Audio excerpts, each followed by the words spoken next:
Listo. El otro día cuando fuimos al laboratorio, niños, nosotros lo que hicimos fue ver las características. En el laboratorio lo que intentamos hacer fue ver las características de las sustancias de carácter ácido y de las sustancias de carácter débil. Cuando nosotros pensamos en sustancias de carácter ácido y carácter débil, hay algunas referencias que son químicas y que nos permiten establecer claras diferencias entre lo que es un componente y otro. Pero tenemos que entender o tenemos que pensar que en el fondo, como a medida que la historia evoluciona, a medida que hay mayor cantidad de acceso a tecnología, por supuesto que hay mejores y técnicas más eficientes y más eficaces para poder determinar las características de una sustancia respecto de cuál es su comportamiento físico-químico. Pero pensemos al principio de la historia. Al principio de la historia solamente habían algunas características, como el sabor ácido o el sabor agrio, si viran o no el tornasol, que es un tipo de indicador. Todas esas características fueron las que les permitían a las personas o a los científicos, como del principio de la historia, poder establecer las características más importantes de los compuestos y por lo tanto también así poder establecer las diferencias, las principales diferencias entre ellos. Acá nosotros podemos ver, yo espero que ustedes tengan este material impreso o al menos copiado para poder ir siguiendo ante la eventualidad que no sea lo suficientemente nítida la imagen. Y fue Boyle, el de las leyes de los gases, ¿recuerdan? Ley de Boyle, ley de Charles, ley de Gay-Lussac, el mismo Boyle. Este señor fue el que enunció primero a las sustancias ácidas, como puso los nombres. A las bases les denominó álcalis y a los ácidos fue el primero, ¿no es cierto?, en consignar ese nombre. Algunas características que ya anotamos en la pizarra de la primera clase, que además las mencionamos de nuevo en el laboratorio, fueron las siguientes. Para respecto de los ácidos tienen un sabor ácido, suena como un poquito de pelogrullo, pero recuerda que estas características están propuestas en base simplemente a la observación y por lo tanto respecto del olor, el color, el sabor, son algunas de las primeras características descritas en general para todos los compuestos y para todas las sustancias. Entonces, los ácidos efectivamente tienen un sabor ácido. Yo les entregué a ustedes una guía en el laboratorio en donde se mencionaban algunos ejemplos como el ácido que nosotros encontramos en los frutos cítricos, como el ácido clorhídrico que encontramos también como líquido en el estómago, que tiene una función desde el punto de vista biológico muy importante en la degradación de alimentos. Entonces, tienen un sabor ácido.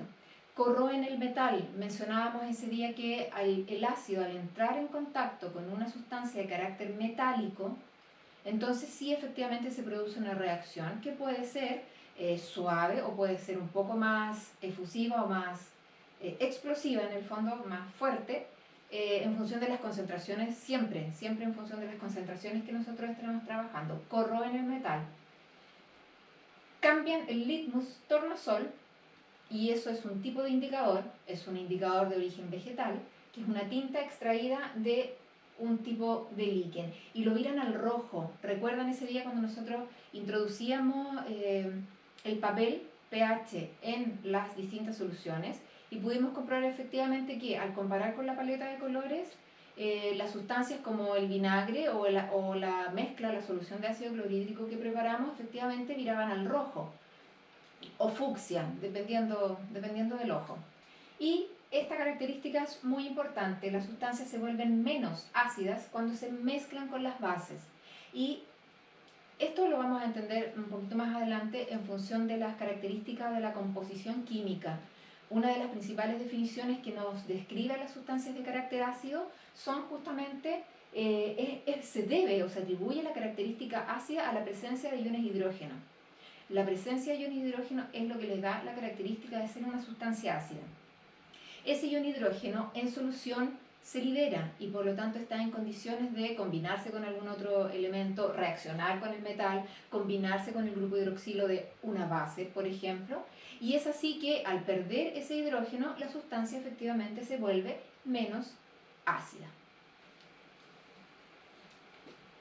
Otra característica, recién mencionamos las características de las sustancias ácidas. Las bases que son de uso cotidiano, además de las características que son resbaladizas, que cambian el litmus a azul, Recuerda que los ácidos las cambiaban a este color fucsia o rojo. Las bases lo cambian a un azul. También los tonos verdes, dependiendo de la paleta indicadora que estemos trabajando, son característicos de las soluciones de carácter básico. Y la misma, fíjate, la misma característica, se vuelven menos básicas. Para los ácidos decía que se volvían menos ácidas en función de la combinación con una sustancia de carácter básica. Y esta es la contraparte. De hecho, cuando ambas sustancias se combinan, se produce una reacción de neutralización. Algunas bases de uso cotidiano, porque nosotros estamos constantemente en presencia de reacciones químicas, solo que es tan cotidiano que no observamos o no reparamos en esos procesos. Yo les mencionaba el ejemplo como un ejemplo bastante cotidiano, que es cuando se utiliza el hidróxido de sodio, que en la ferretería lo venden por soda cáustica, y nosotros lo utilizamos para destapar cañerías o para el tratamiento de los ladrillos cuando está como recién con el cemento nuevo. Efectivamente tiene una función que cumplir ahí en términos de como extraer la humedad que hay en esa muralla o en esa construcción.